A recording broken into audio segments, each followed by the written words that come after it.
ಆತ್ಮೀಯ H16 news ಅರ್ಥಾತ್ ಸೀತಾರಾಮಗೆ ಸ್ವಾಗತ. ನಾನು ನಿಮ್ಮವ MI ಅದು ಮಲ್ಲಪ್ಪ ಜೋತಾವರ್. ಆದ್ಮೇಲೆ ಈಗಾಗಲೇ ನಮ್ಮ ಸಿದ್ದರಾಮಯ್ಯ ಸರ್ಕಾರ 3 ವರ್ಷ ಮುಗಿಲಿಕ್ಕೆ ಸಮೀಪ ಬರ್ತಾ ಇದೆ.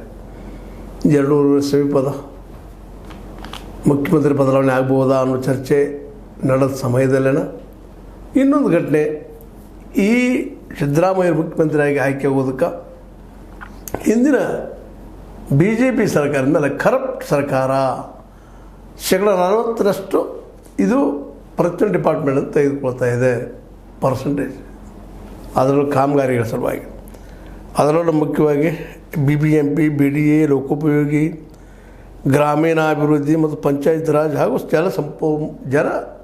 ಜಲ ಸಂಪನ್ಮೂಲ ಇಲಾಖೆಗಳು ಇನ್ನೂ ಅನೇಕ ಬೇರೆ ಬೇರೆ ಇಲಾಖೆಗಳಿಂದ ಸಾಕಷ್ಟು ದುಡ್ಡು ಬೆಳೀತದೆ. 40% ಕೆಳಗೆ ಕಾಮಗಾರಿ ಮಾಡೋದಿಲ್ಲ ಅನ್ನುವಂಥ ಆರೋಪವನ್ನು ಅತ್ಯಂತ ಪ್ರಬಲವಾಗಿ ಸಿದ್ದರಾಮಯ್ಯರು, DK ಶಿವಕುಮಾರ್ ಅವರು, ಇನ್ನುಳಿದವರು ಮಾಡಿದರು ಆರೋಪ.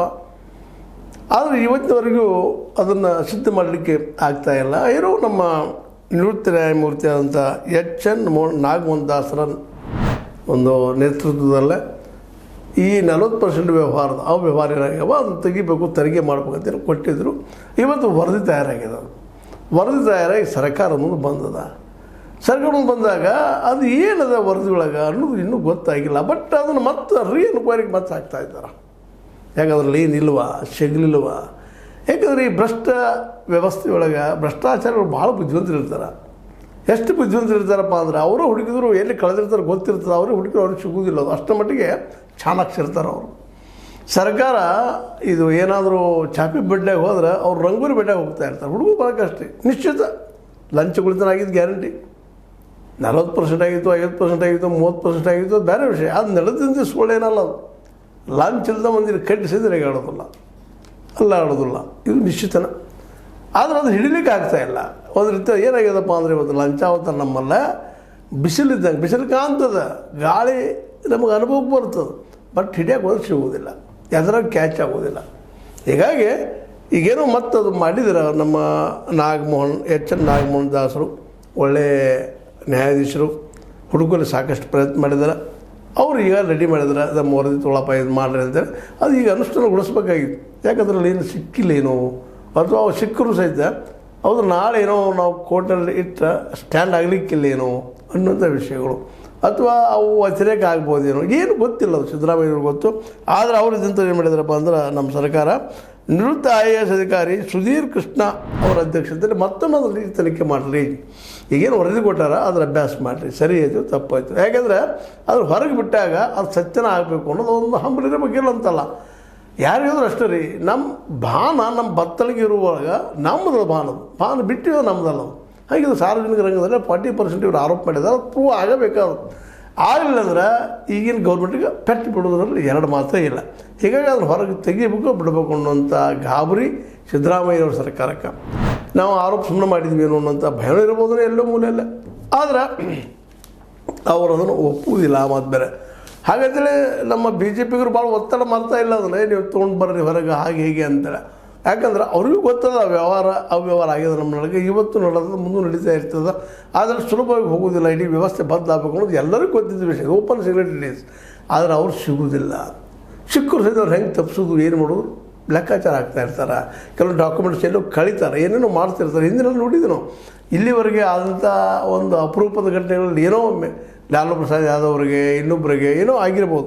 ಮತ್ತು ಕೇಜ್ರಿವಾಲ್ಗಂತೂ ಇವತ್ತಿಗೂ ಅವ್ರು ಲಂಚಾವಂತ ಹಿಡಿದು ಒಳಗೆ ಹಾಕಿದ್ರು, ಮಾಡಿದರು, 6 ತಿಂಗಳ ಒಳಗಿಟ್ಟರು ED ಒಳಗೆ. ಇವತ್ತಿಗೂ ಪ್ರೂವ್ ಆಗಿಲ್ಲ. ಅಂದ್ರೆ ಅಷ್ಟೊಂದು ಸೂಕ್ಷ್ಮ ಇರ್ತದೆ ವ್ಯವಹಾರ.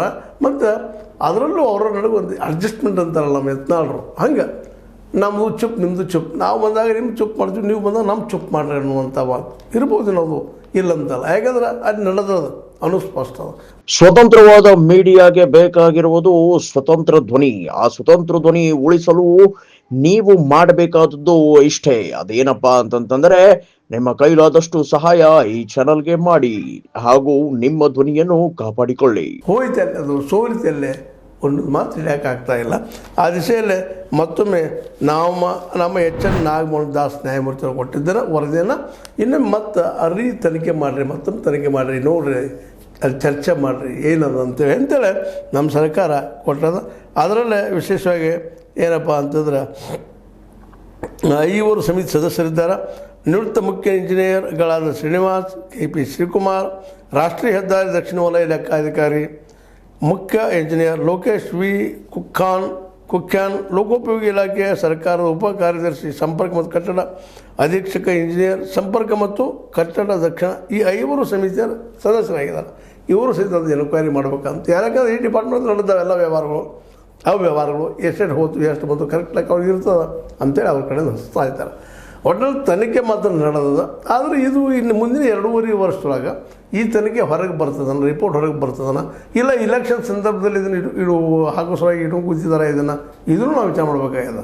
ಯಾಕಂದ್ರೆ ಈ ರಾಜಕಾರಣಿಗಳಿಗೆ ಅಥವಾ ರಾಜಕೀಯ ಪಕ್ಷಗಳಿಗೆ ಎದುರಾಳಿಗಳನ್ನು ಇಲೆಕ್ಷನ್ ಸಂದರ್ಭದಲ್ಲಿ ಹಿಡ್ಕೋಬೇಕು ಅನ್ನುವಂಥದ್ದು ಇರ್ತದೆ ಯಾವಾಗಲೂ. ಮತ್ತು ಜನಕ್ಕೆ ಹೇಳೋದು ನಾವು ಹಿಡಿದು ನೋಡ್ರಪ್ಪ 8% ತಿಂದಾರಂತೇಳಿ ಅಂದರೆ ಇನ್ನಷ್ಟು ಎದುರಾಳಿಗಳನ್ನ ವೀಕ್ ಮಾಡೋದು ಒಂದು ತಂತ್ರ. ಅದಕ್ಕಾಗಿ ಇಟ್ಟಿದ್ದಾರ ಅನ್ನೋದು ಒಂದು ಸಂಶಯನೂ ಹೋದ. ಆದ್ರೆ ಇಷ್ಟೊಳಗೆ ಅದನ್ನು ಹೊರಗೆ ಹಾಕಬೇಕಾಗಿತ್ತು ನಮ್ಮ ಸರ್ಕಾರ, ಮತ್ತು ಜನಕ್ಕೆ ತಿಳಿಸ್ಬೇಕಾಗಿತ್ತು 40% ತಿಂದಿದ್ದಾರೆ ಅಂತೇಳಿ. ಇಲ್ಲಿವರೆಗೆ ತಿಳಿಸಲಿಕ್ಕೆ ಆಗಿಲ್ಲ. ಆದರೆ ಒಂದು ಈಗ ಹೇಳಿದಂಗೆ ಅಲ್ಲಿ ದೊಡ್ಡ ಪ್ರಮಾಣದಲ್ಲಿ ಏನು ಇರಲಿಕ್ಕಿಲ್ಲ.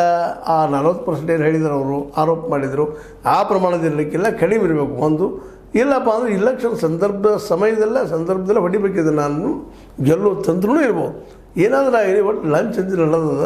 ಬಟ್ ಈ ಪಕ್ಷಗಳು ಮಾತ್ರ, ರಾಜಕೀಯ ಪಕ್ಷಗಳು ವಿಶೇಷವಾಗಿ ತಮ್ಮ ರಾಜಕೀಯ ಹಿತಾಸಕ್ತಿಗಾಗಿ ಅವುಗಳನ್ನು ತೋರಿಸೋದು ಹೋಗ್ಬೋದು, ತೋರಿಸೋದು ಕಡಿಮೆ. ಯಾಕಂದರೆ ಹಿಂದಿನ ನಾವು ಅದನ್ನು ತೆಗೆದ ಮಾಡ್ತಾ ಇರ್ತೀವಿ, ಸೇಮ್ ಧ್ವನಿಯಲ್ಲಿ ಹೋಗ್ತಾ ಇರ್ತೀವಿ. ಇಲ್ಲಿ ಭ್ರಷ್ಟತೆ ಇಲ್ಲದೆ ಏನು ವ್ಯವಹಾರಗಳು ನಡೆಯೋದಿಲ್ಲ. ವ್ಯವಹಾರಗಳು ಭ್ರಷ್ಟತೆ ಮೇಲೆ ಇರ್ತಾವೆ. ನಾಳೆ ಇವರು ನಮ್ಗೆ ತೊಂದರೆ ಕೊಡ್ಬೋದು ಅನ್ನೋ ಭಯನೂ ಇರ್ಬೋದು ಒಳಗೆ. ಒಟ್ಟಾರೆಯಾಗಿ ಈ ಲಂಚಗುಳಿತನ ಈ ಅಧಿಕಾರಶಾಹಿಗಳಿಂದ, ಈ ರಾಜಕಾರಣಿಗಳಿಂದ ಓಡಿ ಹೋಗ್ತದೆ ಅನ್ನೋದು ಸುಳ್ಳು. ಆದರೆ ಇಲೆಕ್ಷನ್ ಸಂದರ್ಭದಲ್ಲಿ ಆವಾಜ್ ಮಾಡೋದು ಮಾತ್ರ ಇದನ್ನು ಇಟ್ಕೋತ ಹೋಗ್ತಾರೆ ಅನ್ನೋದು ಅಷ್ಟು ಸತ್ಯ. ಏನೋ ತಪ್ಪೇನೋ ಲಾಲು ಪ್ರಸಾದ್ ಯಾದವ್ರಿಗೆ ಒಂದು ಶಿಕ್ಷೆ ಆಯಿತು, ಇನ್ನುಳಿದವ್ರಿಗೆ ಹೆಚ್ಚು ಕಡಿಮೆ ಯಾರಿಗೂ ಇಲ್ಲಂದ್ರೂ ನಡೀತದೆ. ಮತ್ತು ಅಧಿಕಾರಿಗಳಿಗೆ ಸಹಿತ ಹೆಚ್ಚಾಗಿ ಶಿಕ್ಷೆ ಆಗಿಲ್ಲ. ಹೈಯೆಸ್ಟ್ ಅಧಿಕಾರಿಗಳು IAS ಇರ್ಬೋದು, ಅದೇ ಕಾಲಕ್ಕೆ IPS ಇರ್ಬೋದು, ಅಥವಾ ಸ್ಟೇಟ್ ಗೌರ್ಮೆಂಟ್ ದೊಡ್ಡ ಅಧಿಕಾರಿಗಳಾಗಿರ್ಬೋದು.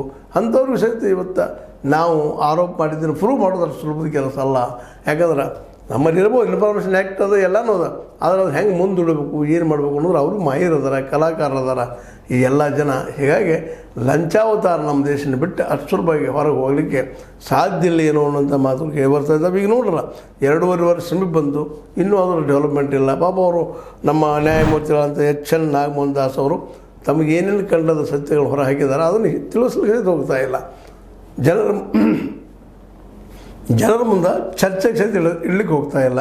ಅದು ಮತ್ತೊಂದು ಈಗ IAS ಅಧಿಕಾರಿಯಾದಂತಹ ಸುಧೀರ್ ಕೃಷ್ಣ ಅವರ ಅಧ್ಯಕ್ಷತೆಯಲ್ಲಿ ನಡೆಸ್ತಾ ಇದ್ದಾರೆ.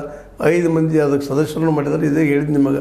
ಅವರೆಲ್ಲರೂ ಕೂಡಿ ಎನ್ಕ್ವೈರಿ ಮಾಡಿ ಎಷ್ಟು ಹೋಗ್ಯದ ಏನಾಗಿದೆ ಹೇಳ್ತಾರೆ. ಅಲ್ಲಿವರೆಗೆ ಎಷ್ಟು ದಿನ ಹೋಗ್ಬೋದು, ಇದು ಟೈಮ್ ಅಂತ ಏನಿಲ್ಲ. ಹಿಂಗೆ ಹೋಗೋದು ಅವರೇ ನಾವು ಇಲ್ಲಿ ಭ್ರಷ್ಟರಿಲ್ಲ ಅಂತ ಅವ್ರು ನೋಡೋದು, ಇಲ್ಲಿ ಭ್ರಷ್ಟರು ಅಂತ ಹೇಳೋದು. ಇದೊಂದು ಏನಪ್ಪ ಅಂತಂದ್ರೆ ಒಂದು ರೀತಿ ವಾಲಿಬಾಲ್ ಆಟ ಇದ್ದಂಗೆ.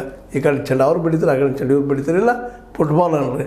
ಯಾಕಂದ್ರೆ ಈ ಒಂದು ವಿಷಯದಲ್ಲೇ ಯಾವುದೇ ಸರ್ಕಾರ ಇದ್ದರೂ ಇದೇ ರೀತಿ ಮುಂದುವರ್ಕೊಂಡು ಹೋಗುವಂಥ ಸಾಧ್ಯತೆಗಳು ಹೆಚ್ಚದ. ಎಲ್ಲೂ ಏನೋ ಒಂದು ಅಕಲ್ಪ ಆಗ್ತದೆ. ಅದು ಎಂದೋ ಏನೋ ಮತ್ತೆ ಹೇಳಬೇಕಾಗ್ಯದ. ಇರಲಿ, ಒಟ್ಟು ಲಂಚದ ವರದಿ ಮಾತ್ರ ಬಂದದ, ಕೊಟ್ಟಿದ್ದಾರೆ ನಮ್ಮ HN ನಾಗಮೋಹನ್ ದಾಸ್ ಅವರು. ಅದಕ್ಕೆ ಮತ್ತೆ ಎನ್ಕ್ವೈರಿ ಮಾಡೋ ಸಲುವಾಗಿ ನಮ್ಮ ಸುಧೀರ್ ಕೃಷ್ಣ ಅವರ ಅಧ್ಯಕ್ಷತೆಯಲ್ಲಿ ಮತ್ತೊಂದು ಟೀಮ್ ಮಾಡಿ ಈಗ ತುರ್ಸಕ್ಕಂತ ಸಿದ್ದರಾಮಯ್ಯನವರು ನಾವು ಹುಡುಕ್ತಾ ಇದ್ದೀವಿ, ನಾವು ಹುಡುಕಿ ತೆಗಿತೀವಿ, 40% ನಕ್ಕಿದ್ದಾರೆ ಅಂತ ಹೇಳೋ ಒಂದು ಪ್ರಯತ್ನ ಮಾಡ್ತಾಯಿದ್ದಾರೆ. ಇದು ಎಷ್ಟು ಮಟ್ಟಿಗೆ ಸಾಧ್ಯ ಅನ್ನೋದು ಮುಂದಿನ ದಿನದಲ್ಲೇ ಗೊತ್ತಾಗ್ತದೆ. ಯಾಕಂದ್ರೆ ನಮ್ಮಲ್ಲಿ ಗಾದಿ ಮಾಡ್ತೈತಲ್ಲ, ಊರಿಗೆ ಬಂದಕ್ಕೆ ನೀರಿಗೆ ಬರಬೇಕು ಅಂತೇಳಿ ಅದು ಹಳೇದು. ಬಟ್ ಈಗ ಮನೆ ಒಳಗೆ ನರಗಳಾಗಿದ್ದಾವೆ, ಸಿಗ್ತಾವಲ್ಲ ಗೊತ್ತಿಲ್ಲ, ಪ್ರಯತ್ನ ಮಾಡ್ತಾಯಿದ್ದಾರೆ. ನಾವು ತಿಳ್ಕೊಳ್ಳೋಣ ಅಂತ ಹೇಳ್ತಾ ಈ ಲಂಚಾವತಾರಕ್ಕೆ ಅಂತ್ಯ ಮೋಸ್ಟ್ಲಿ ಇಂಥ ಸರ್ಕಾರಗಳಿಂದ ಸಾಧ್ಯ ಇಲ್ಲೇನೋ. ನಿಮಗೇನು ಅನ್ನಿಸ್ತದೆ? ನನಗೆ ಅನಿಸ್ತದೆ, ನಿಮಗೂ ಅನ್ನಿಸ್ತದೇನೋ? ಏನು ಅನ್ನಿಸ್ತದೆ? ನೀವು ನಿಮ್ಮ ಅಭಿಪ್ರಾಯ ತಿಳಿಸ್ಕೊಂತ ಹೇಳ್ತಾ ಇದು ನಿಮ್ಮ ಲೈಕ್ ಆಗಿರ್ಬೋದು. ಲೈಕ್ ಮಾಡಿ, ಶೇರ್ ಮಾಡಿ, ಕಮೆಂಟ್ ಮಾಡಿ, ಜೊತೆ ಸಬ್ಸ್ಕ್ರೈಬ್ ನಿಲ್ಲಿಸ್ಬೇಡ್ರಿ. H60 ನ್ಯೂಸ್ ಅರ್ಥ ತಿಳಿಸಿ ತರ ಇರೋದು ಸತ್ಯದ ಕೈಗೆಲ್ಲರಿಗೂ ವಂದನೆಗಳು.